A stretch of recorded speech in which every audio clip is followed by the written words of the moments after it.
So we're recording. So, okay, welcome everyone. This is our Interfaith Cafe and our Interfaith No Faith or Seeker Cafe.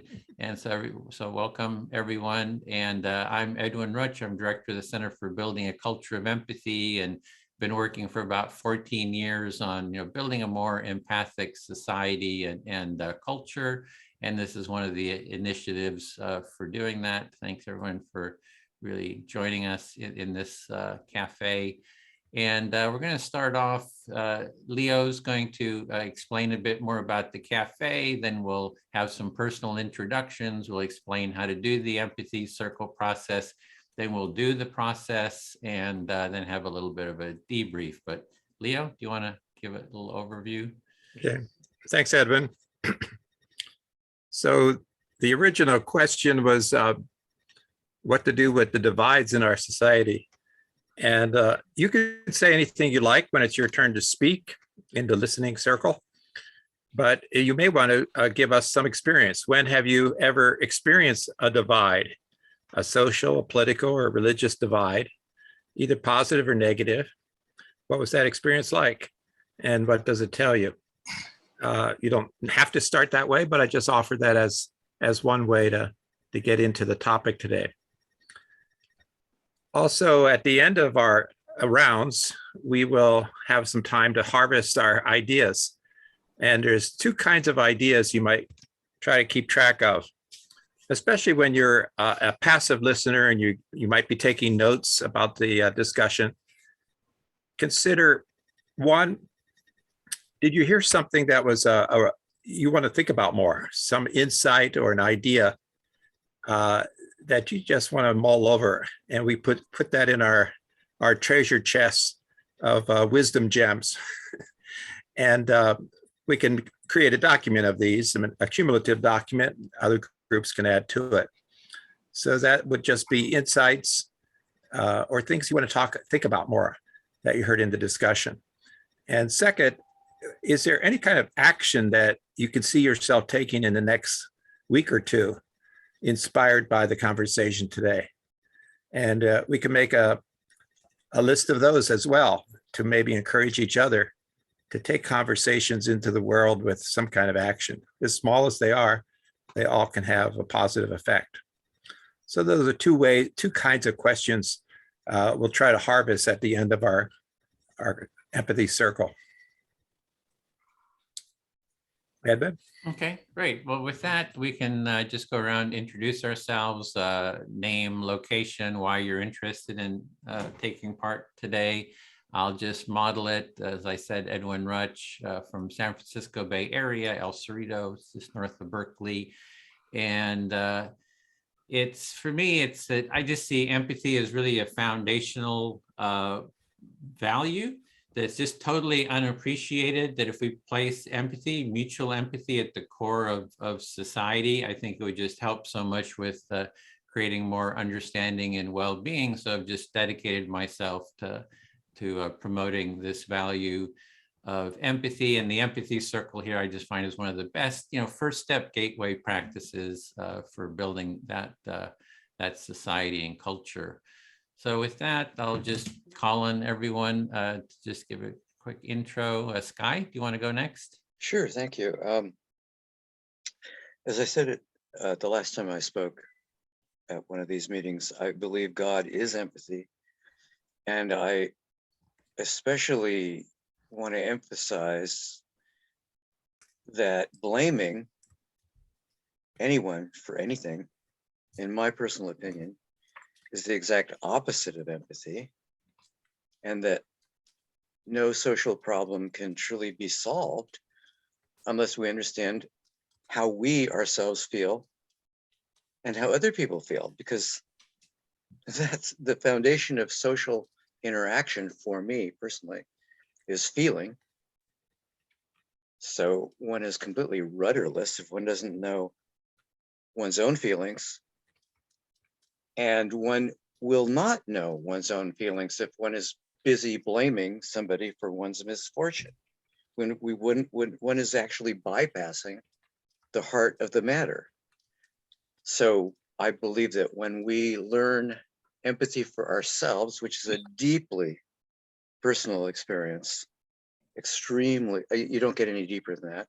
Once you have empathy for yourself, then you can have empathy for other people. And then you can actually do something real.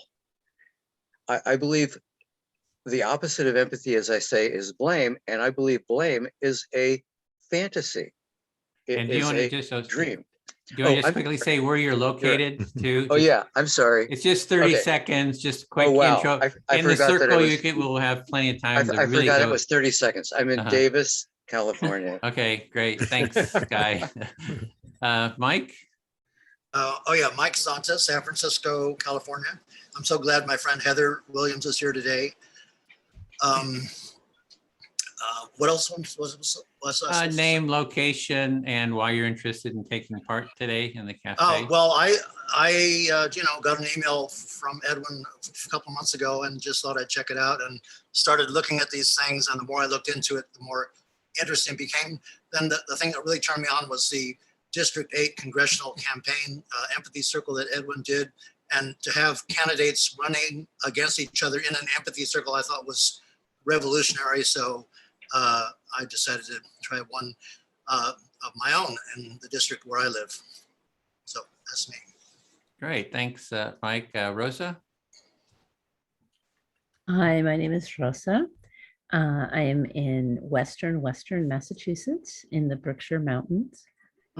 And the reason I'm here today is I'm a big fan of empathy circles.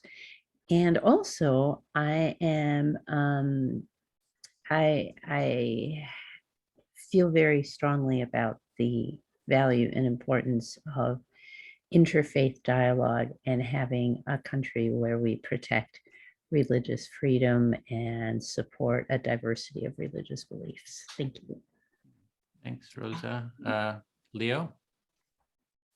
Leo Jacoby. I live in central Wisconsin, north of Madison, 100 miles, and in Stevens Point. My career was in religious education. So like Sky, God is empathy rings true. We listen to God, therefore we must listen to each other as well. And so I'm interested in how churches might increase their capacity for listening within their own congregation and beyond the congregation. Okay, thanks, Leo. Heather? I'm Heather Williams. I live in Madison, Wisconsin. I've been a friend of Mike Zonta's for maybe 50 years or something. We both have been a part of a school, an ontology school. Ontology is the science of being.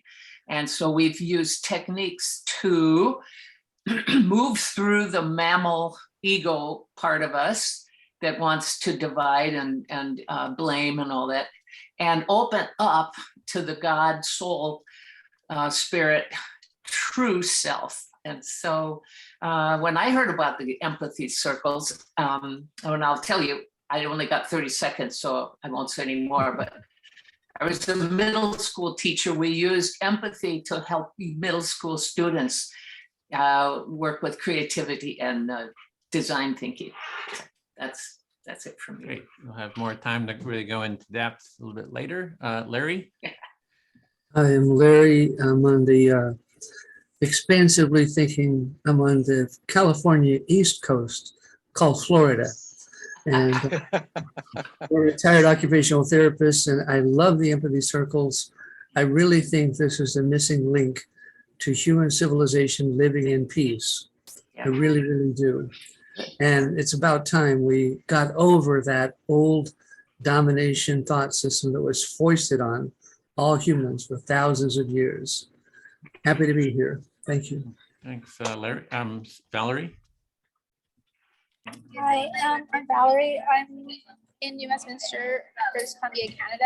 I'm just trying to get to a quieter place. So I'm just commuting right now. But the reason why I'm interested in this particular session of Empathy Cafe is because I believe that we're all spiritual beings. And I think that it's really important to recognize that, especially in different industries, corporate industries and medicine and so forth. So I wanted to dialogue about that. Thank you.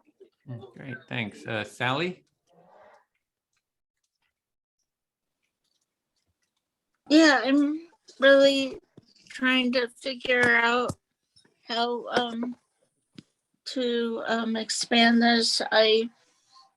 I've been kind of in this mode thinking about truth, and that in the empathy circle, I think people get to truth and are able to share that, and the other person who's the active listener process it so they can hear. And I think that's the way. Okay, thanks, Sally.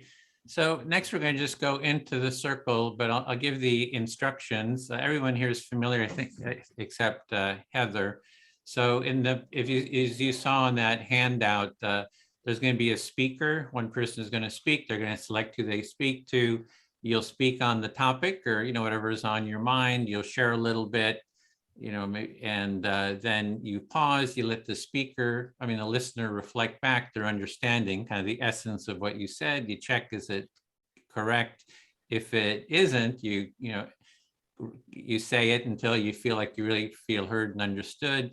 And then if they understood you continue for the time allotted, which is 4 minutes.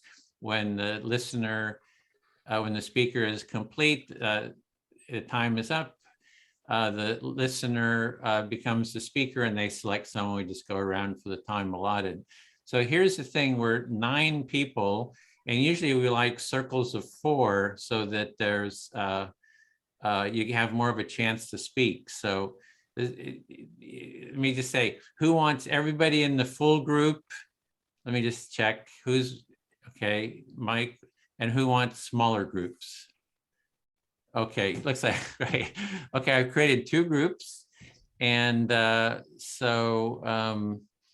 Larry, could you facilitate the one? And then it'll be Sally, Sky, and Valerie.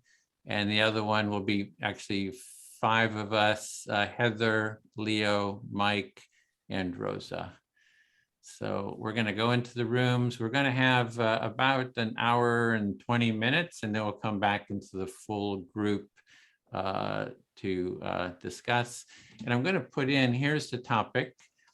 It's in the chat, so you have it there. Have you personally experienced the social, religious, or political divides, and that's positive or negative, or share whatever's on your mind? So you can always speak about just what you feel motivated to talk about. We could do, since we're doing smaller groups, you can do 5-minute turns. Usually if we have a bigger group, we do 4. So actually make that 5-minute turns. And then there's a page there for note taking. We have a shared Google Doc if you want to click on that to take any notes about what's happening in your circle, any insights and so forth. So it's in the chat. I'm put it in there again. It says note taking page. Okay. Just click on that and it'll open. It's an empty doc, and then we can have one shared document that you can write into. Huh. Edwin, it looks like Valerie has her hand raised. So Oh, right. Valerie, yep. Sorry, I forgot to take my hand down. Thank you, Rosa. I was just voting for the thing. Thank you. Okay, great. So here we go into our rooms.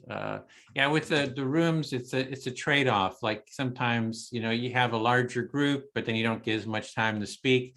Ideally, the circle is like 4 or 5 people, so you have a lot more time for actually practicing. So we are going to do the smaller rooms this time. Okay, here we go. And one group will stay here in the main room. And Rosa, are you up to facilitating? sure. I'm going to just kind of keep track of things. Mhm. Yeah, so welcome everyone. The way that we usually start is we have somebody is the first speaker, and then the facilitator, in this case myself, would be the first listener, just to model how we do listening in this work. And then the person who's been listening becomes the next speaker and chooses a different person. So it's like a daisy chain. You don't go back and forth, speaker, listener, listener, speaker. You choose a different person, and then it keeps going around the circle like that. So with that, is there anybody who would care to be the first speaker?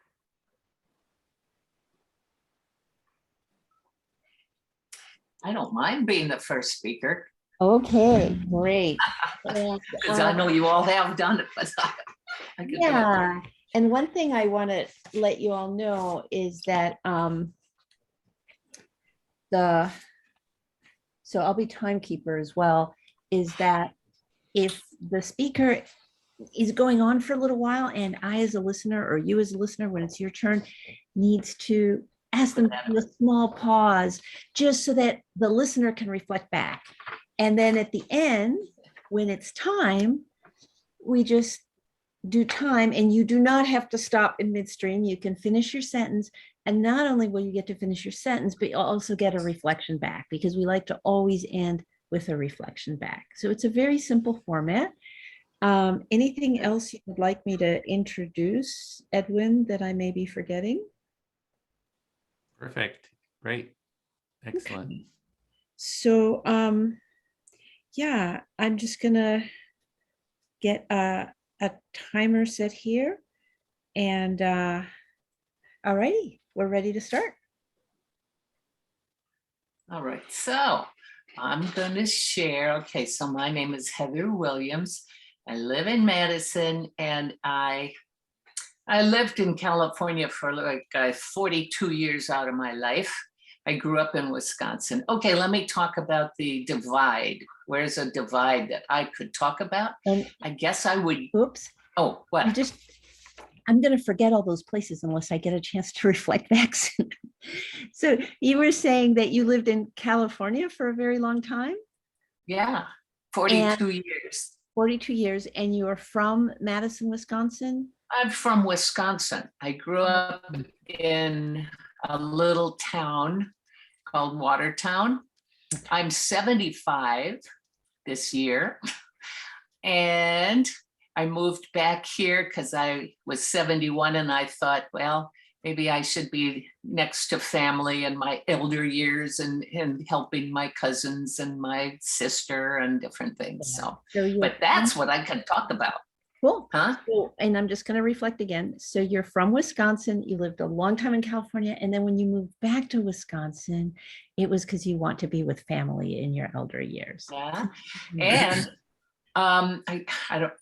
I went to Wisconsin. I went to California in First of all, I went in 1968 to San Francisco, and I wanted to explore the hippies. 1968, I wanted to try marijuana. I wanted to try LSD, and I did all that. And I was in there for 6 months. I knew nobody, and yet I found a home. And Michael, the home I lived in was an old Victorian home, 201 Buchanan Street. It was just down from Haight. Yeah. Yeah. So you had a really good reason to go out to California. You wanted to check out those hippies, and you wanted to. I did. Well, look at what was going on at that time. We were marching in the streets saying, "Make love, not war, you idiots. Come on." And so usually, like, you speak and then I reflect back and then you speak again, and like that. So I'm going to be reflecting back just about everything that you say. So you lived on Buchanan Street, and part of the reason you went out there was because you wanted to participate in the anti-war marches. Back over to you. Okay, the LSD. I think you guys ought to read that book now. I can't remember what it is, but it's a beautiful, recently published book about the value of hallucinogenics. It opened me up. I knew there was more here. Anyways, I went back to Wisconsin. I returned to my senior year of college, and I graduated in 1970. Okay. May I reflect back a little bit? Yeah. So you're recommending that everybody read this book that has been recently published that talks about how LSD can really open your mind. And that was your experience. And then after you went out there and had your mind opened, you came back and you finished college. Please Yeah. continue. Okay, and I stayed with I had an apartment and I met a young man and he came in and stayed with me. And one day I saw he was sitting at the table and I came up behind him and I said, "What are you reading?" He had a book. And he said to me, "Oh, you wouldn't be interested. You're a woman." I said, "What?" And I looked at the book. The book was by Gurdjieff, Meetings with Remarkable Men. And I said, "Well, I don't know what this is. I'm going down to the Milwaukee Public Library and ask for a book about Gurdjieff or by Gurdjieff." And I did. And they said, "We don't know anything about this." And I went to bookstores. Nobody ever heard of it. And that really got me interested. And then back in college, I went to a bookstore and I said, "Do you have any kind of a book by Gurdjieff?" And a young man said, "No, but I do have a book by Ouspensky, who was a student of Gurdjieff, and the book is In Search of the Miraculous." I said, "Well, I'll take that book." Okay. Okay, so you're someone who likes a challenge. And so when this young man said you wouldn't be interested in it, you got very interested. And then when you weren't able to find the book at your local bookstore, you were even more interested. And then that's how you ended up getting a book by Ouspensky. Please continue. And so I took the book home and I started reading it and I fell in love with it. I said, Gurdjieff in the book said, everyone is asleep to who they really are. Everyone needs to wake up. And also he said, everyone lives in the basement of a 4-story home.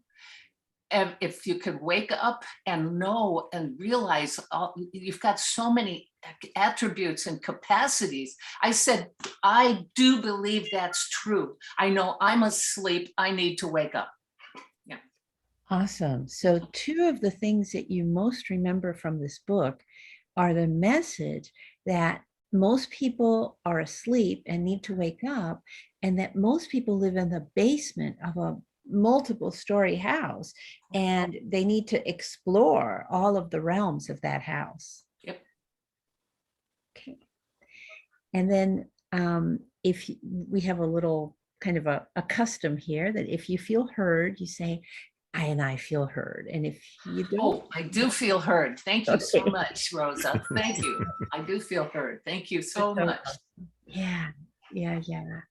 Okay, so since I was the listener, I will now be the next speaker. Yeah. And so I'm going to choose a different person and I'm going to ask them to be my listener. And I am going to time myself, and we are doing 5 minutes, right? Is that true, Edwin, since we have a smaller group? Yeah. Okay. All right. So Leo, would you be willing to be my listener? I'd be happy to, Rosa. Okay.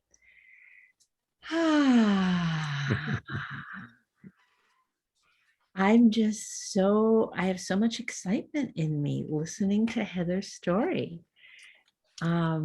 Somebody who was actually there while it was all happening in San Francisco. So Rosa, you feel excitement. You communicated that very well. And you were interested in Heather's story of being in San Francisco. Yeah, because my family moved to San Francisco in 1976. And I was about to be a junior in high school, and it was all over. Like there was nothing really, very little left of any of what had happened at that point in San Francisco. So you didn't get to San Francisco until 1976 when your family moved there, and the hippie wave had dissipated quite a bit. Yeah, I think a lot of people had moved up north, like to Sonoma County, or, they were in communities in different places, but there wasn't like this big, vibrant street scene in San Francisco at that point. So I missed it. So you missed the street scene on Haight Avenue and maybe the avenue where Heather lived, and you missed that vibrancy for people having moved out to other places. Yeah, and I have read the book that she recommended. It's I think it's Michael Pollan, How to Change Your Mind. Yep, that's right. Yeah. And it's a fabulous book. I am not familiar with his prior writing. He's a very well-known author in food journalism, and he's a professor of journalism at UC Berkeley. He's this very respectable man, and a brilliant writer. And he wrote this very powerful book looking at the history of LSD and current science on it. And then he did some first-person journalism to kind of be able to talk about it from the inside. And I just highly recommend it. It's an amazing book. Rosa, you actually read the book Heather recommended by Michael Pollan. Did I say that right? And he's written other books about food. He's a food journalist and well-known author of other books as well. And you recommend the book too? Yeah. And I don't know, I have a little bit of time left. I'm going to shift the topic a little bit. I have first cousins who are born again Christians who voted for Trump. So you have relatives, first cousins who voted for Trump. You'd like to change the topic to that? Yeah, well, just in terms of the question of divides, right? And so my mother's baby sister, who I grew up with, who's my aunt, who was only a year older than me and who passed away a couple years ago, she also is white evangelical, voted for Trump. And so I've been reading an awful lot about that movement in order to understand it better. So you've been, your aunt, just a year older, was one of those relatives who voted for Trump. And you're interested in this topic, and you've been researching about white evangelicals. Yeah. And there's two books in particular, one called, I think, Jesus and John Wayne, and another one called White Too Long. And both of those were written by white Christians who do not identify with the political beliefs of the majority of white evangelicals, but they're kind of writing from the inside in the sense of that they are people of faith, and they are very critical and concerned about what's happening in terms of the white evangelical right-wing movement in this country. So two books you found in your research that you recommend are Jesus and John Wayne and White Too Long. And they're both by white Christians who do not identify with the evangelical movement, although they might have at one time, but they're writing from the inside of their faith experience and being critical of evangelical movements. Yeah, and I want to say to the critical, I want to say they're being concerned, and they feel it's important to shine some light on what's happening. They're not being critical in the sense of being just knee-jerk negative, but they're very deeply concerned, and they are critical. They're just critical from a yeah. So they're critical from an academic sense of taking a look at something objectively as we can, and being aware of our biases, and but they're concerned to get it on the table and get talked about. Yeah, and concerned about the potential harm of all of it. Yeah. Thank you. I feel heard. Thank you, Rosa. Mike, will you be my listener? Yes. I want to pick up on Rosa's recommendations. I just downloaded Jesus and John Wayne, having been in another discussion. And on the PBS NewsHour, there was the author of an article in The Atlantic that was just published. And the title of that was how politics has poisoned the white evangelical church. Okay, so you wanted to pick up on what Rosa was saying about the John Wayne, and you saw an article in PBS about how religion has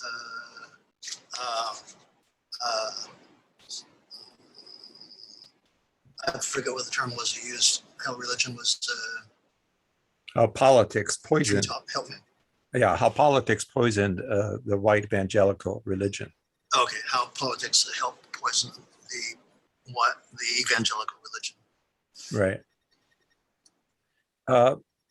My experience of division is within my family. I have an older sister who's would be considered what I would don't have to put labels on people, but she has very different political views than I do, and probably is a Trump voter, and keeps wanting to recommend what she reads to me. So believing if I read what she reads, I will think like her. Okay, so you have an older sister who is, you think is a Trump supporter, and she keeps recommending to you things to read that she thinks change your opinion, and so you'll become a Trump supporter too. She really gets under my skin, and on occasion I have hung up on her because I just can't take it. Okay, so she really gets under your skin, and at points you have hung up on her because you just can't take what she's saying.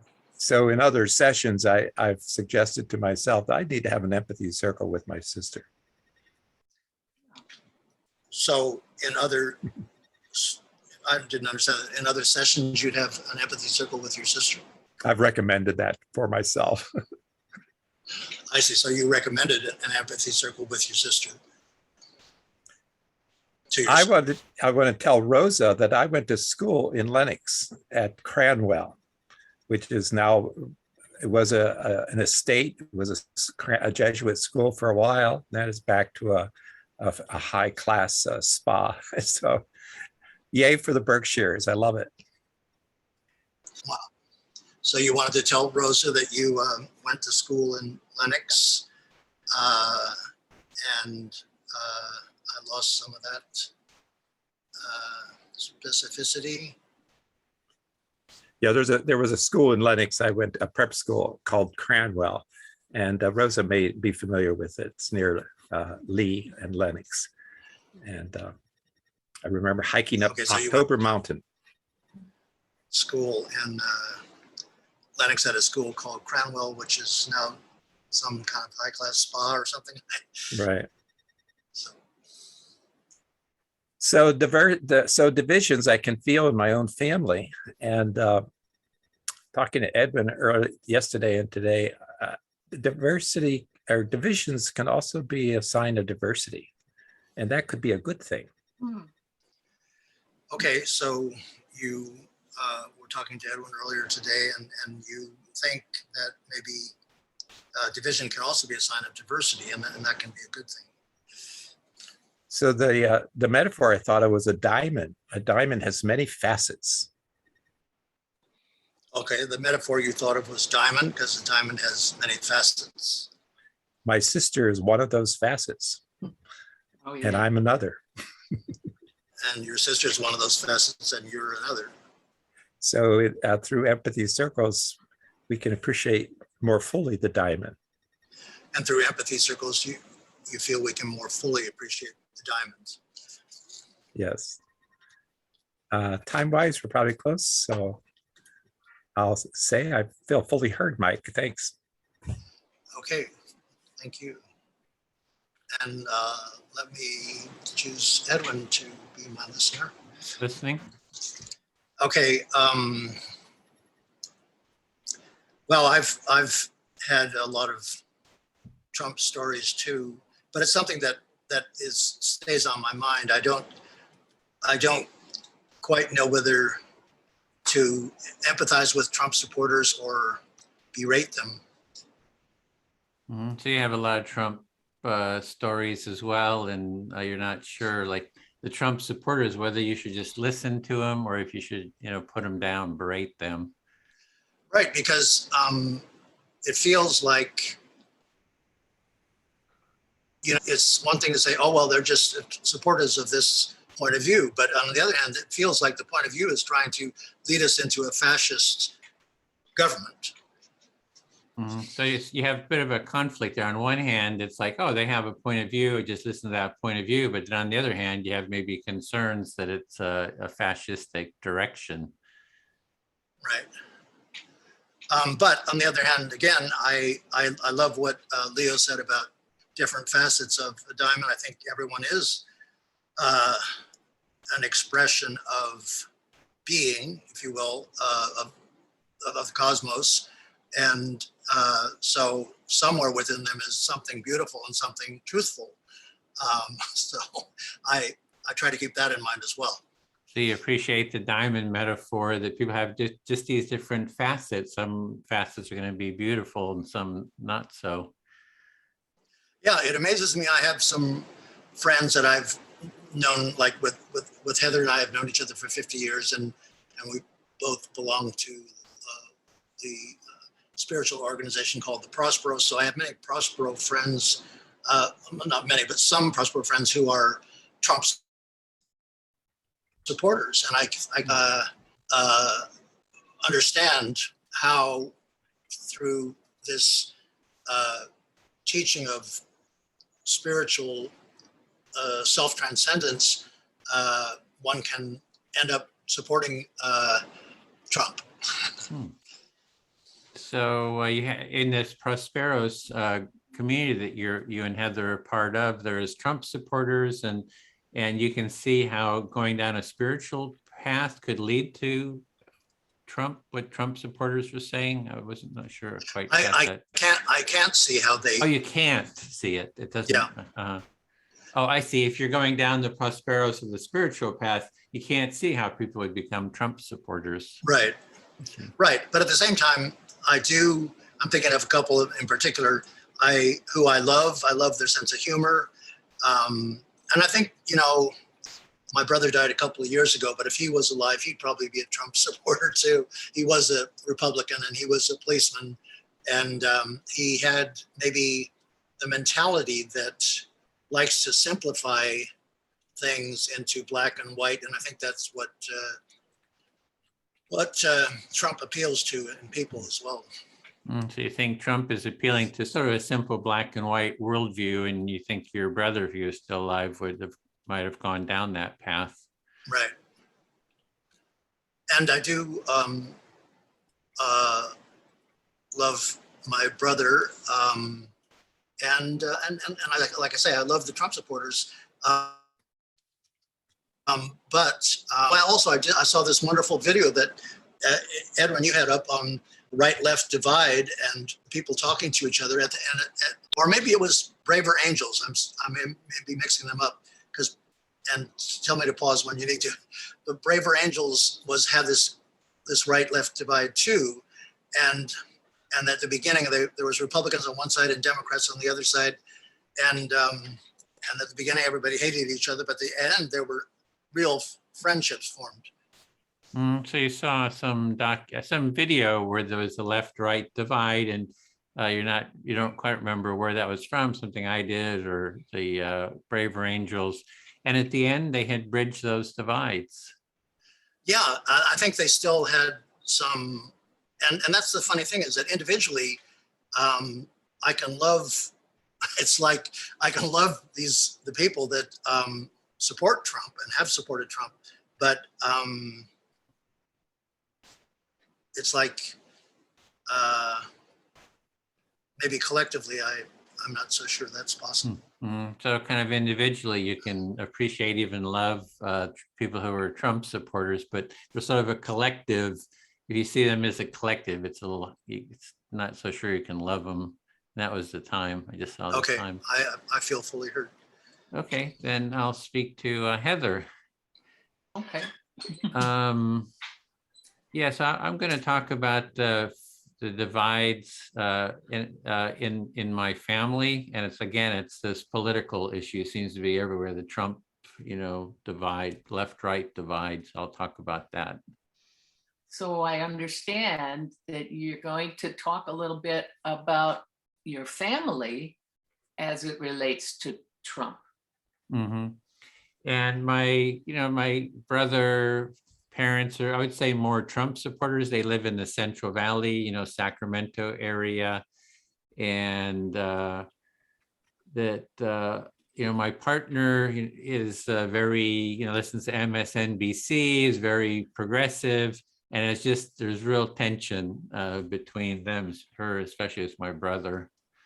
Okay, so you've got a brother that's up in Sacramento area, and he's a Trumper, and your partner is a progressive Democrat, with MSNBC and stuff. Yeah, I used to think that, hey, if people just did empathy circles and they kind of did the process, they would kind of get the essence. But I think at the essence, there's an essence of the empathy circle. And I did empathy circles with my family. You know, they had conflicts, we mediated it.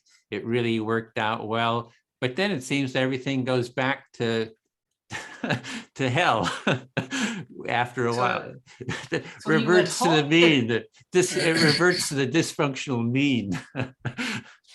Did you say the dysfunctional mean? Yeah, we did empathy circles. So, and we actually resolved some conflicts. But then if you're not doing it continuously, it seems like the relationships revert to the dysfunctional mean, the average or something. Yeah. Okay. So the empathy circle experience is a good experience, but it doesn't really last, maybe. Exactly. Yeah. It's like, and I was like shocked at that, because for me, it's like, I get it. I see the bigger picture that it represents, but it didn't last for them. And it seems like we need something that institutionalizes it, you know, every week you got to do it or something. Yeah. Oh, if you're saying that it's something that institutionalizes the empathy circle, is that the same thing? Institutionalize as, is it a technique? Yeah, like doing it every week, having a family empathy circle every week, and you're going to do it, you know. It's so that's what I mean by institutionalize. Okay, yeah, a pattern. Yeah, and a habit, the family habit, and yeah, it's and I think the core of the problem is people just aren't listening to each other. They're just not taking the time to really listen to each other. I think that's the core of it problem. So listening is the great difficulty, but the practice is not maybe the difficulty too. Yeah, it's like doing it on a regular basis. So because yeah, it's like the family members are starting to see, oh, they're evil. Those Republicans are, you know, virtually on the, and then you like watch MSNBC or this kind of stuff, and it's like a constant feeding of those sort of mindset. And Fox is the same way. So, I mean, yeah. So the mindset is what the empathy circle idea is, that will somehow work with the mindset, but it's not enough yet. It doesn't change the mindset yet. Because people are being indoctrinated or listening to these echo chambers, and they kind of move back into those bubbles. The habit is a bubble. The habit, yeah. Fox, how do you inspire people to move through the habits? Yeah, we need our own bubble, the empathy bubble, you know, to bring, maybe we need our own empathy channel like Fox or MSNBC, you know, where people are constantly practicing and getting a daily dose of empathic information and awareness. So you need a whole new television channel. People can watch Fox, MSNBC, or Empathy. Yeah. That's it. That's my time. I got a lot more to say, but that's my time. Yeah, I feel very heard. Thank you. Oh, good. Thank you.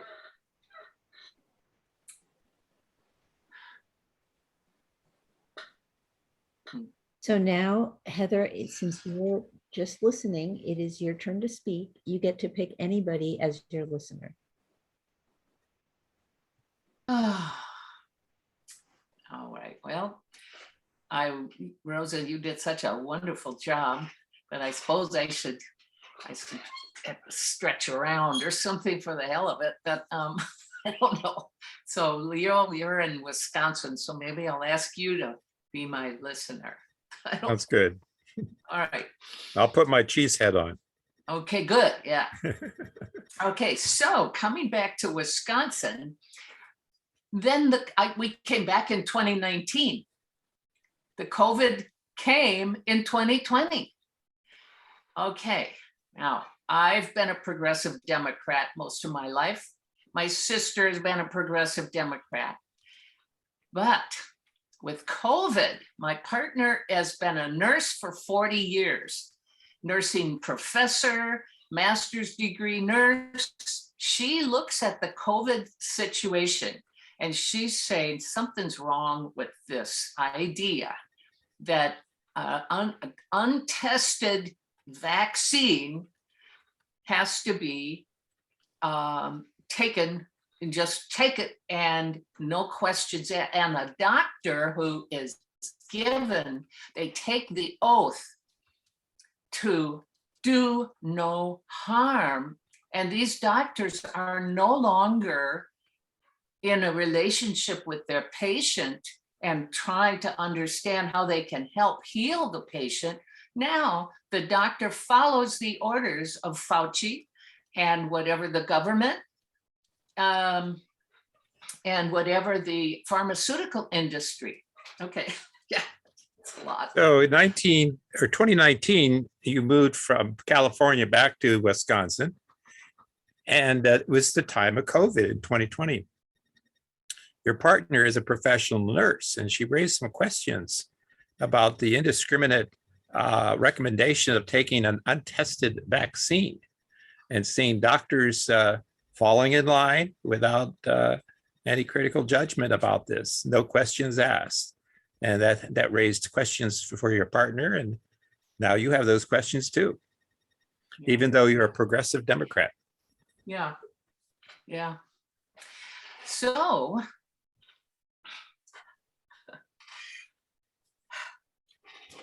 I don't know where I stand politically. I think I just don't know how to even talk about it. Cindy, I think, is shifting around. But what did I want to say something about? My teacher, Thane, founded the Prosperos in the 50s because he said the rapidly advancing technology is dangerous. If people do not step up and understand their true identity, we all have, okay. So your teacher founded this group called Prosperous that you and Mike belong to, and warned a long time ago that with technology advancing as it does, it's dangerous unless people know and appreciate their true identity. Because the technology and science will be way overvalued. And what we do have today, there's no way that with I'm a college, I've been through college and all that, I'm intelligent, but to understand all the technological jargon, to read through medical journals, to get all kinds of incredible amount of information today, there's no way. So science is overvalued, and specialization of knowledge is put the layperson out of touch with what's going on and how to keep track of all the advances in science. And so there's potential good in technology and science. However, it can be taken over by the lower part of humanity, which is like a mammalian, habitual, ego, instinctual kind of aspect of ourselves. That aspect, if we give it room to just take over, and it takes over science, it takes over technology, well, you would have the profit motive behind everything. So there's Yeah. going to be many benefits to technology, but those in charge, those running science, can be taken over by a more primitive mammalian Yeah. part of our brain, instinctual part, whereby profit becomes the main motivation. Thank you. I feel heard. Thank you so much. Thank you, Heather. Rosa, would you be my listener?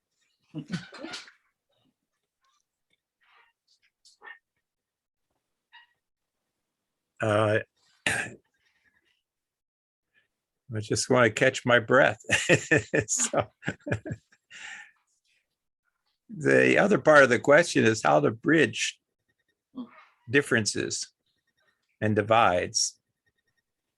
And again, I had a great conversation with Edwin yesterday, and bridging can have two motivations.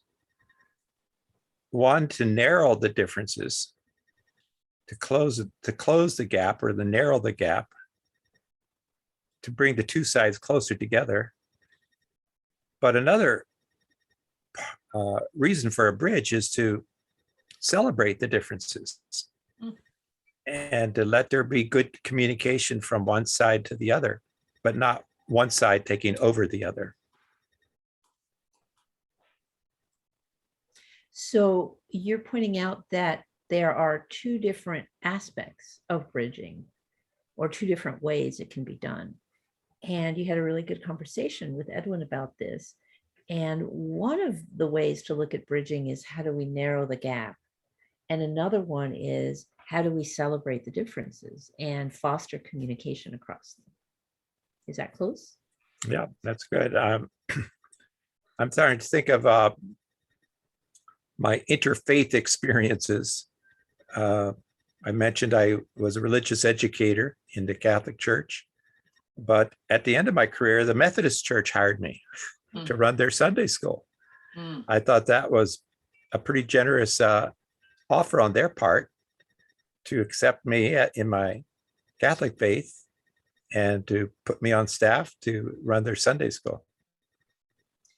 Wow. So in thinking about bridging, you're thinking about your religious experience, how even though you did your religious education in a Catholic context, you were hired by a Methodist church and who was very open-minded about inviting you to take on this role and responsibilities.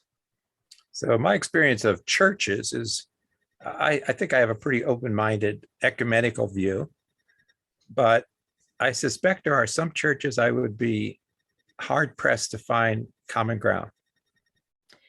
Yeah, you've had really good experience with a number of churches, and you yourself feel like you have an ecumenical perspective, and yet you imagine that there might be some churches where you would have a hard time finding common ground.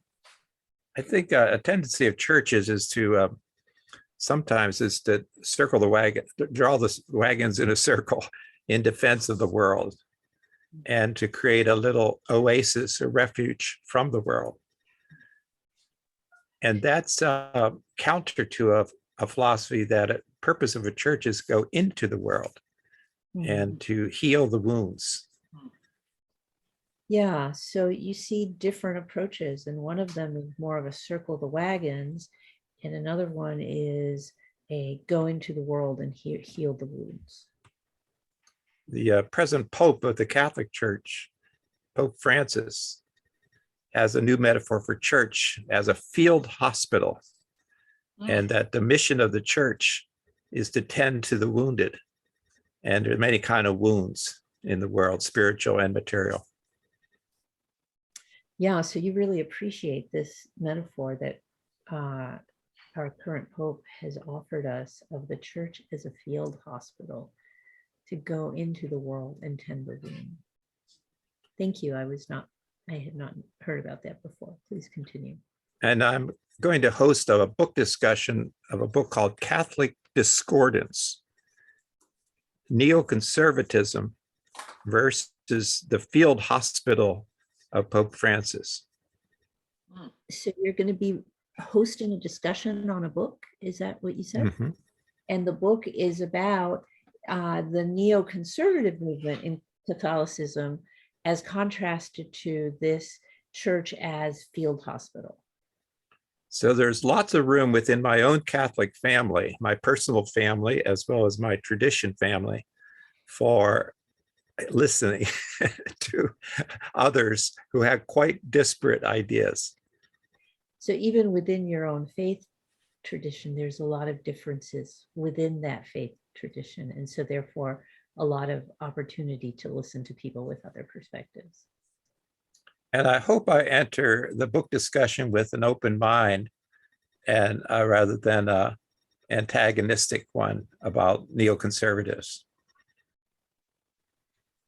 And your intention is to enter with an open mind rather than an antagonistic one. Thank you, Rosa. I feel fully heard. Yay. Edwin, would you be willing to be my listener? Yep, listening. Okay. Just feel all this energy in my body, and I'm just going to start by shaking. Feeling a lot of energy, just going to shake it out. Yeah. So I have a friend and mentor who has done a lot of work in the transpartisan movement. He co-founded this organization called the Bridge Alliance, which brings together all these different people who are doing bridge building work. And yeah, I'll just pause right there. Okay, so you have a friend that is started the Bridge Alliance and been involved in transpartisan work, and which is about bringing people together, bridging the divides. Yeah, well, at one point I was really concerned about what was happening in this country. And I remember speaking to him and saying, John, I want to spend all of my efforts right now in bridging the divides within the Democratic Party, because I think that, you know, what's happening is really scary. And he looked at me and smiled and he said, to me, what transpartisan means is that he said, I see myself as a transpartisan progressive, which means I am a progressive and I believe in dialogue. And so the message I got was that he was affirming that we can be for our beliefs. We can act strongly on behalf of our, what we feel is truth, while at the same time being respectful with regard to other people. So you had told him that you wanted to help the progressive group really listen to each other, kind of heal divides there. And he was kind of saying that it's, for him, he's transpartisan and that he has his own values, progressive values, but it's about talking with everyone. Right. I mean, right now he is spending 95% of his efforts making sure that Democrats get elected next, because he's very concerned about fascism. And he's still transpartisan. He still believes in dialogue. He still feels it's really important that we all understand each other. But it's like transpartisan it's like an adjective. It's like he's a transpartisan progressive. So he's a progressive and he believes in dialogue with people who think differently, but he hasn't thrown out his own beliefs in order to be transpartisan. If that makes sense. Yeah, he's not throwing out his own beliefs to be transpartisan. He has his fixed beliefs, but he can also be in dialogue with everyone else. So he's not like, it's not either or. Yeah. You still can hold your own beliefs and still have dialogue. Yeah. Absolutely. Absolutely. And then the other thing that I want to say is there's these folks who are doing this thing called deep canvassing, which is listening and empathy based and storytelling based. And they are making a real difference in terms of inspiring undecided voters and people who don't often vote to vote, and they're very clearly using this to vote for an agenda which is based on care for human beings, right? So they're progressives as well. And so there's some social scientists who did some research about this and the effectiveness of it. And one of the things that they say is that there's a lot of social science research which says that the only kind of context in which people shift their beliefs is one in which they're fully accepted and heard and empathized with. But at the same time, you need things like legislation that makes hate speech illegal or whatever, because those kinds of things affect people's actions, but they don't affect their beliefs. And so it's like you need both. You need legislation that limits hate crimes, and you need spaces where people will be heard regardless of what heinous thing they might be saying, because only in a context where everybody is being heard do people actually shift their beliefs. So you're talking about the importance of using canvassing in the for shifting beliefs where people feel heard and seen, and then they can sort of shift their beliefs. So you have that space, but you also need the space of legislation, like against hate crimes. So you sort of have to have the dual approach for that. Thank you. I feel fully heard. Okay. Let's speak to Mike. Okay. Yeah, there's got a lot of different things. I guess I'm going to start with that Rosa and Leo and I have been talking about how do we harvest the insights we generate here in the circle. And I'm sort of wanting to develop a sort of a framework and, process for being able to harvest the insights here.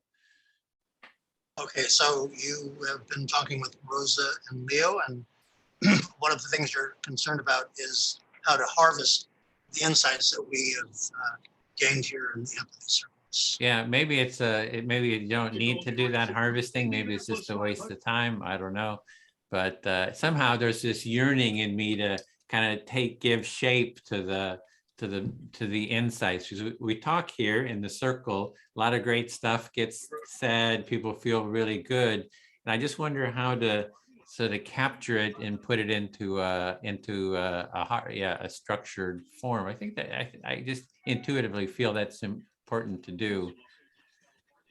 Okay, so you don't know, maybe this is a waste of time or not, but you think that everybody feels good after an empathy circle, but there's a lot of ideas that you think it would be a good idea to harvest and record or remember somehow. So you want to pursue this somehow. Yeah, I take notes, but I never like my notes. The way I write the notes is kind of just a list of different ideas. It's not like a coherent statement, which I can share, put on a blog or share with others, or give it a deep, a more broader, like a book. You have ideas and they're systematically laid out there. And I'm just not real good at that somehow. I know Rosa seems to be really good with her dynamic inquiry. She writes up all these great things. So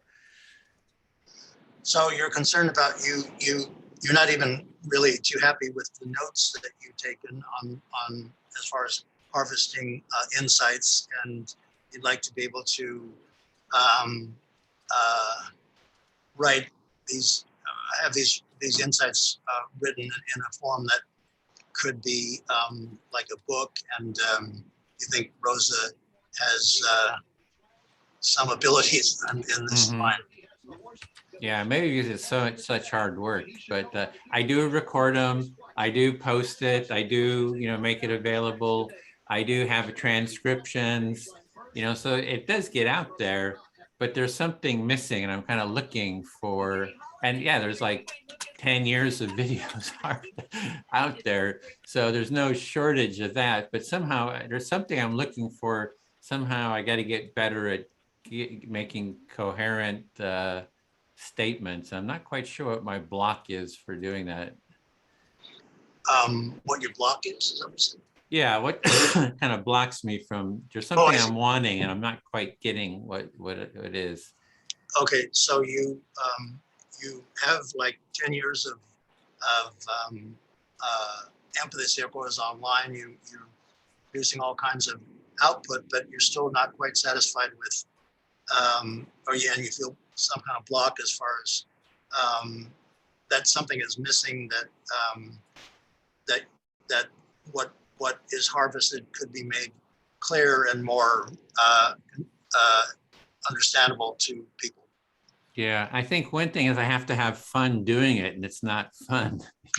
It's like I need it to be a fun thing that I enjoy doing, and it kind of gives me energy. I mean, I could do it, but it's like slaving and struggling, and I just don't like that slaving and struggling. I've written 3 books about computers, and it was like total torture. So maybe I still have trauma, trauma from that. Wow. So whatever it is that you come up with, you want it to be fun, and you haven't been able to have fun yet in putting down these ideas that we're harvesting. You've written 3 books on computers, and it was pure torture. So you think maybe that might have something to do with your resistance to writing down some of these ideas in a book form. Yeah, and it was when I was living in the Haight-Ashbury. This was in the mid 80s. I was just bringing it back to Heather. I lived on Page Street at Ashbury, so that's like a block down from Haight. So I did live. Lived about 4 or 5 years there. Yeah. And so we seem to be having a Haight-Ashbury theme tonight, because you lived at Page and Ashbury, and that's when you wrote your books, I guess. Yeah, I feel fully heard. Thanks, Mike. Okay. Heather has a question, I guess. Yeah, Edwin, I get the feeling. Oh, the thing is with this, you don't want to, when it's your turn, you can only speak when it's your turn. So you got to kind of Okay. hold that. And once it's your Okay. turn to speak, you can share. Yeah, Okay, all right. it's Mike's turn. So. Okay. Heather, you can be my listener. Okay, all right. Okay. Well, yeah, I know what you mean about the empathy circle. It makes people feel good, because it really does make you feel heard, even when you're talking to yourself, you don't always feel heard. So I think that's one wonderful. I think that's one reason why people keep coming back to empathy circles. So what you said, Mike, is that's one of the biggest values of the empathy circle for a person is to feel being heard. Right. And I remember Edwin talked in one of his earlier videos about when he was empathy tent with when there was MAGA demonstrators on one side and Antifa demonstrators on the other side. And Edwin was saying in the YouTube that everyone's shouting to be heard, and he's providing this empathy tent where you can be heard. So and only a few people were actually in the empathy tent, being heard. Okay. I didn't catch all that. Where? Well, I was just saying that on one of the videos I saw with that Edwin has posted was of a demonstration between Trump supporters and Antifa supporters. Oh, and, between Trump supporters and Antifa supporters. Right. A demonstration. Okay. Well, a shouting match, really. But the point was that Edwin was saying the only reason they're out here is because they want to be heard. And yet he provided this empathy tent, and very few were taking up the opportunity to be heard in the empathy tent. So what Edwin was trying to do is offer an empathy circle or an empathy experience, a listening. Right. And they did want to be heard, but they really didn't want to listen. Right, but the few that did go to the empathy tent, I'm still referring back to this video, were quite moved by the experience.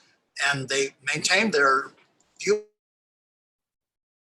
but they also reached some level of humanity that they became friends. In other words, they became friends Oh. with each other rather than just That's huge. shouting at each other.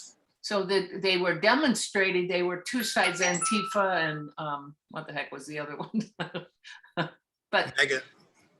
yeah, but then they actually did kind of become friends. They did stop and listen to each other and feel heard. Right. I think that some of the reason that, Sunnis and Shias, for example, in the Muslim faith, battle each other out. Protestants and Catholics in history have battled each other out. It's like, it's much easier to unleash this antipathy for the so-called enemy than to, apparently it's much easier because we've been doing this for, centuries, rather than to sit down and listen. Because I think by sitting down and listening to somebody else, it requires us to give up a bit of our own ego or our own sense of So the polarities, like the importance. sort of like the, what are the things like the Sufi and what's the other one, or the different sides, they're polarized, and it's very hard to actually listen to somebody that's on the other side of things, that they see things completely differently. It's very hard. Well, Is that what you said? Is that- I'm saying it's easier to blame the other side than to listen to the other side.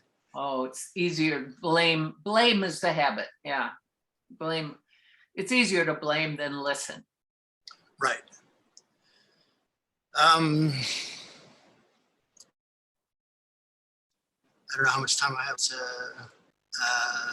About 15 seconds. Take a breath. Yeah, I feel fully heard, so I'll let it go at that. Yeah, good. So now it's your turn, Heather, to choose somebody to be your listener. Okay, so Edwin, will you listen to my what I'm saying? Yep, Okay. listening. Mhm. Now, I listened to what you were saying, and you know what I started to think about? I thought about when I play the piano, and I learned how to play the piano when I was about 8 or 9, and I practiced, and I am 75 and I'm practicing the piano. I'm not super good or anything, but anyway, just practicing the piano. With practice, I am able to actually fill my body with the feeling of the music, and I can move and I can feel it. And it takes practice. It does not happen without practice. So that I was thinking that you're desiring to give birth to something, to actually create something out of the empathy experience, that it's maybe some kind of symphony or some kind of something that everything moves with whatever it is that's being practiced. And so I look at my piano playing and I see and feel how important it is to me to take 10, 15 minutes every day and just pour myself into, whatever the music I'm playing. I just feel good with that. So if I can reflect, so when I'm talking about the writing, sort of the struggling with it, it just reminds you of playing the piano, that you just have to practice and practice it. But when you practice it, you have to just really feel into it and get sort of really totally into the feeling of it. And you have to spend the time doing it. And it leads to an experience that's a lot more than just putting your fingers on the keyboards. It's an experience. Yes, you really got to get into the experience. Sounds like the felt experience of it, and maybe it's of an enjoyment of that experience. Another area where I would practice. So we have to practice this empathy experience in order to move through the ego habits that we all have. We all have them. We're all mechanical. You got to come to my talk. I'm going to give a talk. And Mike is going to be there. I'm going to talk on 3 kinds of thinking: mechanical thinking, critical thinking, and then more of a spiritual kind of thinking, straight thinking in the abstract, where you work with principle. But anyway, that's going to be Sunday, the 5th of June. Well, anyways. So you're inviting us all to come to your talk, where you're really looking at sort of the nature of the different types of thinking, like a critical thinking and structured thinking, more of a spiritual thinking. And I'm going to talk about how we all are at a turning point in humanity, I think, where we need to move beyond our ego habits. And this polarity that you're talking about, we're living in humanity needs to move beyond our polarity, our old power habits or whatever. I'm in control, the man is in control, and the women are supposed to do what they're told, whatever. This is all ancient stuff. But how can we move through it? How can we move through it? I don't care what you're talking about, some kind of religion or spirituality, whatever, it's going to take practice. And yeah, like everything, it takes practice, even moving from different cultural ways of doing things to a new way. You just got to keep practicing it. Yeah. So maybe what you do here with the empathy circles, and we this is wonderful, but somehow create it so that I don't know, so that we can practice it more somehow. Yeah, it's huge. Yeah, It's a so you wonderful think thing. it's a wonderful sort of a practice, and how to really practice it more, or is kind of what you're sitting with, the question. Yeah, it'll be interesting to see what Mike is going to do with these. Is that tomorrow, Mike? Yeah, so you're wondering about Mike, what he's going to be doing with his empathy circle, and just wondering if it's tomorrow. You have some curiosity about what's going to happen. Yeah, doing the empathy circles with some political people that are trying to, get votes, get people to vote for them. And the old ego comes up and I will tell you the way to do things. Anyway. Yeah, that was the time, but to reflect last reflection, you're really wondering about political empathy circles, where the politicians usually want to be just the talkers. And this is like where they tell people what to do or how they should be. And this is a different sort of approach. So you're just really wondering how that goes. Yeah. Good. Okay. Thank you. I feel heard. Then I'll speak to Leo.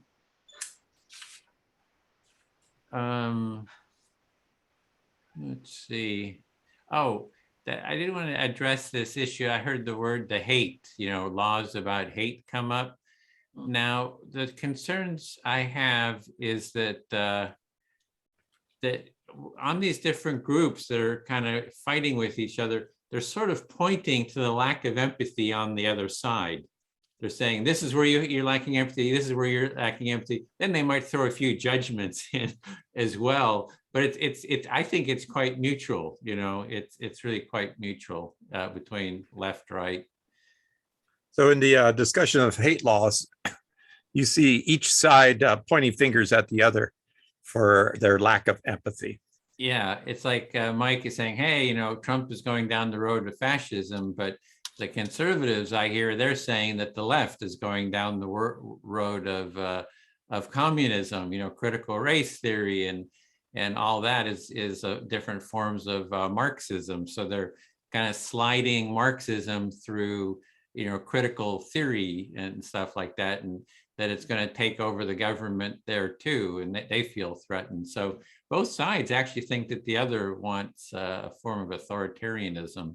So one battle cry is fascism and the other is Marxism. They're both authoritarian models. Yeah, and the other part was that the sides do they're pointing out how the other side is unempathic, I think. They're judging or blaming the other side as being empathic. I think they're almost like pointing it out because both sides I see it have a lack of empathy. You know, if it's on the left, it tends to be self-righteous, like, hey, I care about people. You don't care about people, so you're an asshole. So it's like, so I just see it on both sides, really. And I don't know, it's like, yeah. So you see self-righteousness on both sides. Yeah. And it just, I don't know, it seems like it's so damn simple that if you just listen to the people, right, just give them enough time, you know, maybe it doesn't happen in 2 hours, maybe it takes 4 hours, maybe it takes 10 hours or 20 hours. But I just have this faith that if you can listen, if both sides will listen to each other, it's whatever the tangled mess is, it starts to unravel. And I've just seen it happen over and over again. So for me, it's really, how do we create a space where both sides can listen to each other? So for you, the solution is simple. Empathy circles, no matter how long it takes, 2 hours or 20 hours. If both sides can listen to the other, it resolves a lot of the tension and problems. Yeah, I saw it in the in those demonstrations that, you know, with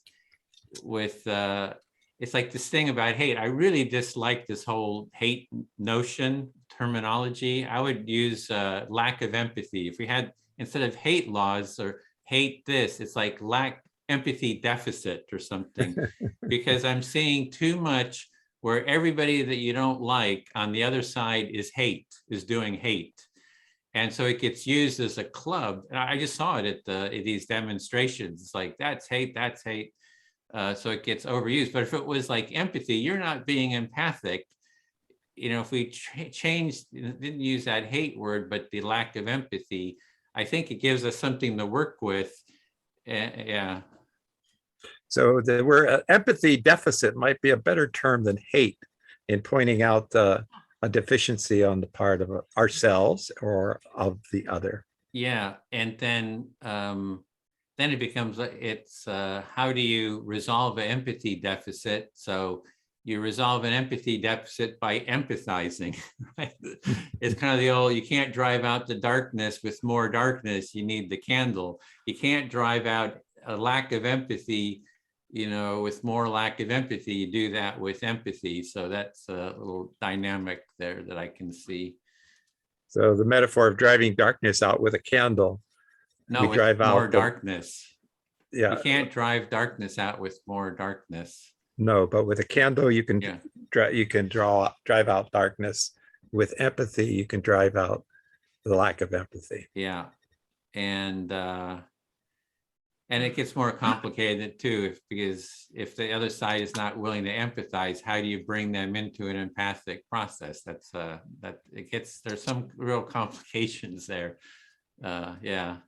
So a complication is if quote the other side is not willing to enter a dialogue or an empathy circle. It takes two to play. Yeah.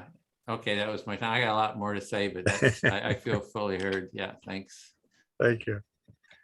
Rosa, would you be my listener? Of course. I want to appreciate Mike's humor when he said, in an empathy circle, you feel fully heard. When you talk to yourself, you're not so sure. Oh, that was a great line Mike gave. Yeah, you really enjoyed that joke. And Heather's bringing up the piano practice. I thought maybe we need empathy circle concertos. Yeah. Or a quartet where really good performers of empathy can perform and model the active listening and the articulate speaking. That we really have, we acknowledge top performers in this art of empathy and have the means for people to be spectators at a concert. So when you heard Heather talk about the metaphor of how playing piano takes practice and how that might apply to empathy circles, you were thinking that maybe there could be further ways we could extend that metaphor to support the valuing of empathy. Yeah, there's there's a musical component, I think, that we're missing. Yeah. And having virtuosic performances acknowledged and witnessed as one way of learning. In trying to harvest empathy circle wisdom, my mind, I was trained in the Dewey Decimal System. So all knowledge fits in a category. If I want to find something at the library, I look under the 200s if it's religion or etc. I wonder if another catalog system would be based on persons, because all the notes I took today, I entered under someone's name. So it's not topics or subjects that I will remember. It's Rosa and Heather and Mike and Edwin are the categories. So your background is in the Dewey Decimal System, and that's one way of categorizing. And today you're finding that when you've been taking notes, you've been categorizing them by the people. So there's something called personal knowledge, or I think there's a book called Tacit Knowledge, and there's a way of understanding knowledge and wisdom in personal terms. Yeah, and so that's a way of understanding the wisdom that gets shared in an empathy circle by kind of connecting it with the person who shared it and understanding the knowledge in personal terms. One of the questions I thought might work for harvesting is, has anyone nudged me into a new way of thinking or towards action in my conversation? So you have two questions. Has anyone nudged me into a new way of thinking, or has anyone nudged me into some kind of desire to take action? And those might be useful questions to think about when harvesting. And I think hearing other people's examples of action will spur me to come up with my own. And you're thinking that action can be contagious when people start to think about ideas for action. That might be an incentive for yourself as well. If I'm confident that I am heard, I can spend my energy on listening to others so that they can feel heard also. Yeah, one of the things about empathy circles that you're noticing is that if you know that you will be heard, that frees you up to spend your energy in listening to others when it's your turn to listen. Yeah.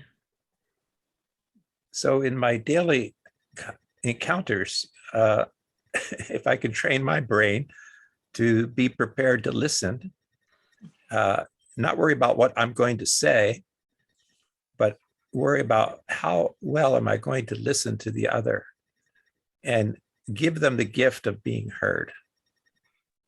Yeah, so you're seeing it as a way of training your brain to focus more on giving people the gift of feeling heard rather than thinking about what you're going to say when it's your turn. I feel fully heard, Rosa. Thank you. I just remembered we wanted to end a little bit earlier this time so that we could go do a couple rounds of feedback. So maybe I'll just want to leave about half an hour just to do that. Is that about what we need, is half an hour, do you think, Leo? Or Yeah, we have small, maybe if there's anybody wants to say something here to give closure to our circle, I think we still have time for that. So you don't have a full 5 minutes, but is there something you wanted to say before we adjourn back to the main room? Mike? Yeah, I thought what you just said was a beautiful example of listening to what the discussion, how the discussion evolved, and a beautiful way of talking about what Edwin brought up about harvesting, because that's really what I find too. Harvest from these meetings is Edwin and Leo and Rosa and Heather. It's like, oh, these are people, and I know them at a depth maybe that I hadn't, and because I'd never known Rosa, I've never been in a circle with Rosa before, and now I have a little bit more insight into Rosa. And so this is not really maybe something that you would consider. To me, it is. is what I read from the empathy circle. So I'm going to Thank make you. just a quick point. Mike, you're periodically sort of breaking up. And I don't know if you have other programs running or something. It seems it's something to check, especially if you're doing the circle tomorrow. You'll want to be sure that your video is as smooth as possible. So I'm not, Okay. just a heads up. Mike, I collected 50,000 books in my life. They're in storage sheds. And now maybe I'll start collecting people. Well, in the end, I think we do. I think that's what it's all about. Anyone else need a closure statement today? I'll just say thank you. I'm grateful.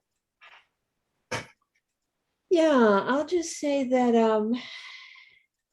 lot to mull on.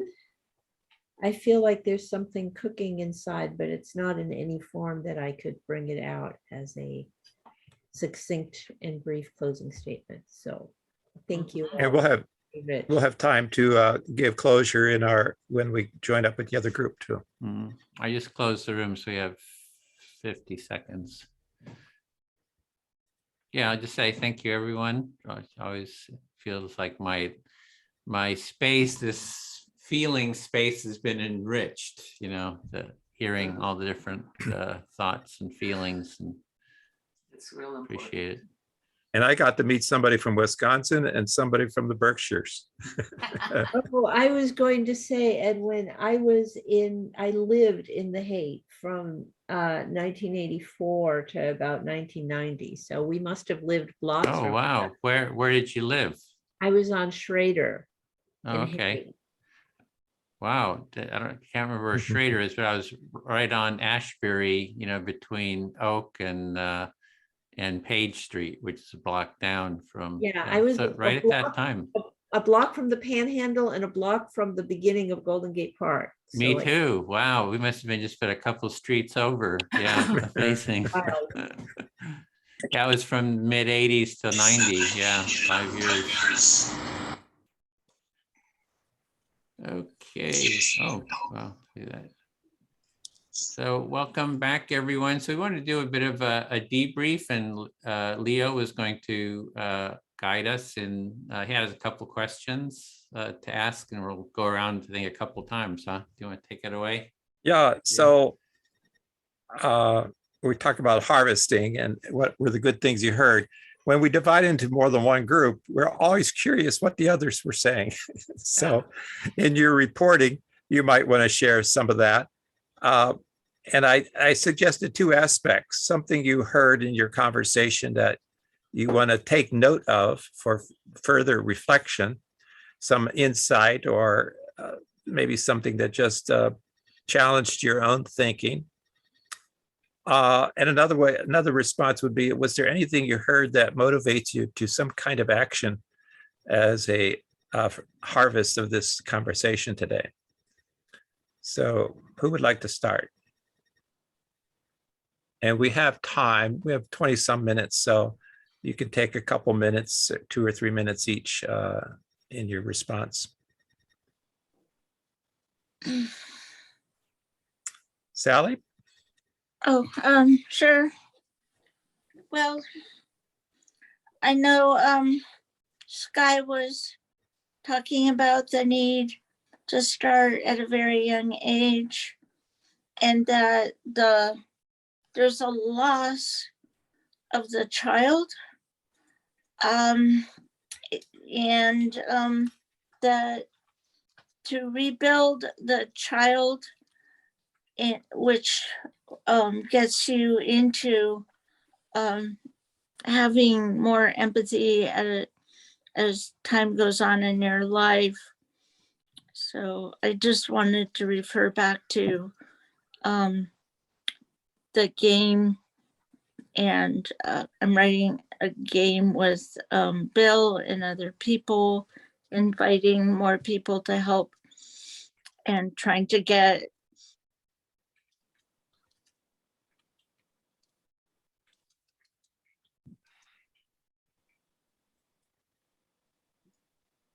We got a frozen, yeah, Sally, you're frozen on the screen.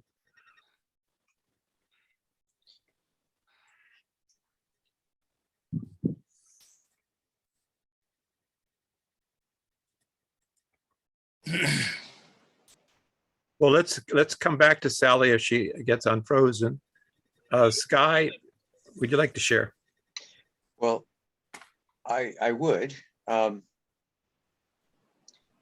I am continually asking myself, how can I have compassion and empathy for those who do not have it?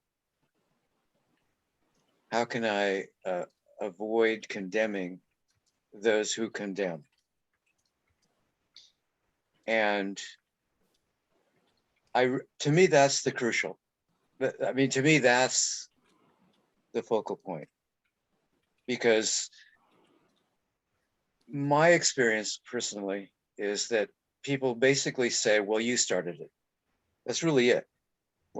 I mean, no matter what, all forms of blame appear to me to be, well, you started it, so it's okay. I don't believe anybody started anything. So I just want to share, even among people who are focusing on empathy, I don't get the sense that they have empathy for the people that they claim lack empathy. How do we do that? So that's what I'm coming out of.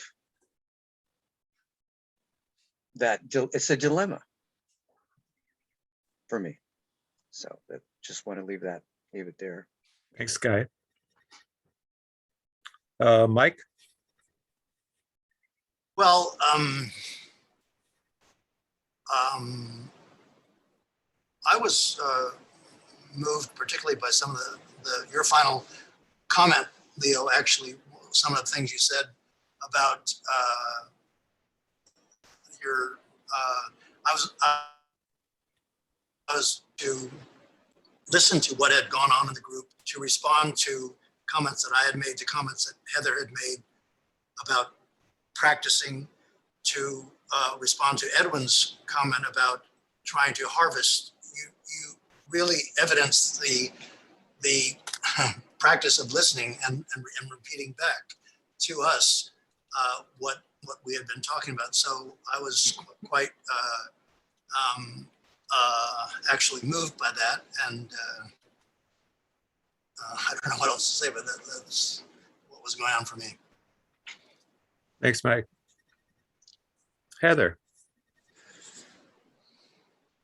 Okay, this is what I wrote down. Divisions can also be a sign of diversity. Divisions can also be a sign of diversity. And I look at my Zoom thing here, and I see Leo over here, and Edwin over there, and Rosa, and Mike, and Valerie, and Larry, and Sky, and me. And I see diversity. We are each different, and we see things in a different way, each one of us. And we're all sharing the same screen. And so it's not that we're divided, but we're all different. And I guess that's the challenge today. And what empathy circles can help us is that the truth is deeper than the diversity. It's deep within us. It's not physical. It's not something you can see with your senses. And so all of our unique points of view need to be listened to and heard. And we also need to open up to the deeper part of us. Anyway. Thank you, Heather. Larry? Thank you. I'd like to share the dilemma we're caught in with a quote from Hubert Reeves, who says, Man is the most insane species. He worships an invisible God and destroys a visible nature, Yeah. unaware that this nature is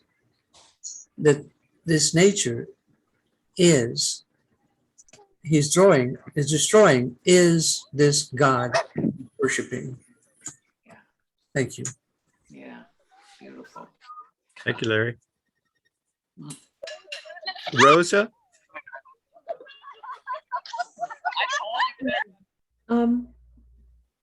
What I'm leaving with is,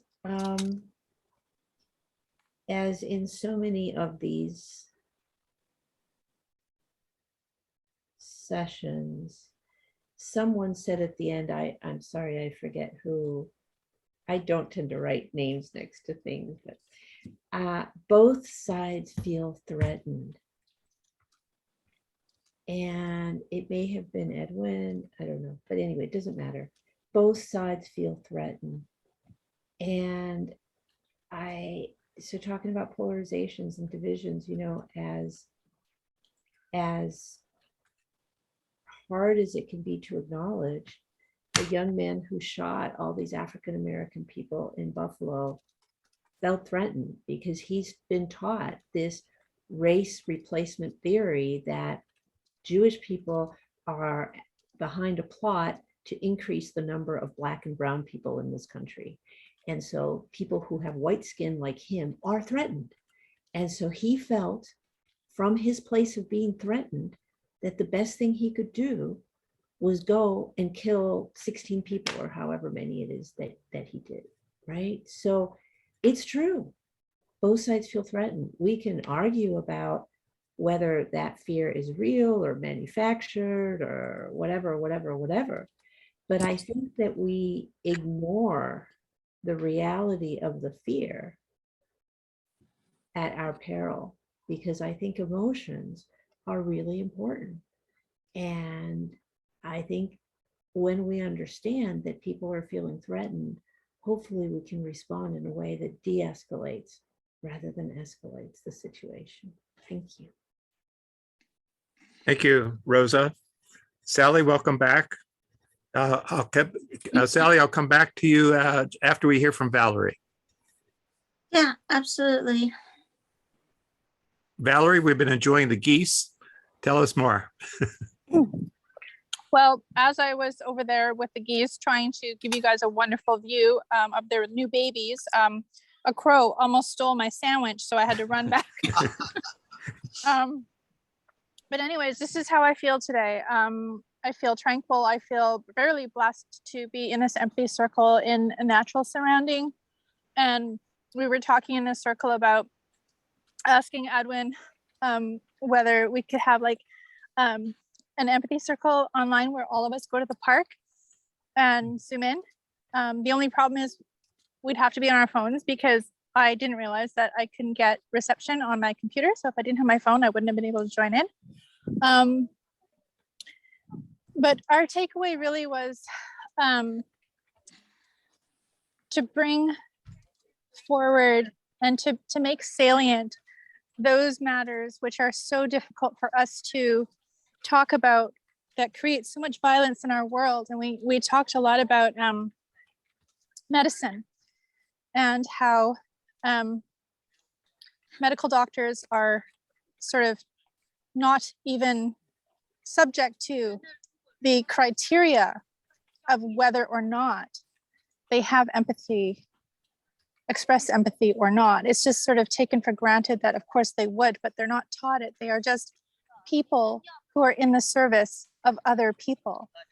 And I think these types of recognitions in terms of roles and titles and how we allow and enable the secrecy and to hide our empathic heart and whether or not sort of the degree of empathy or capacity for empathy.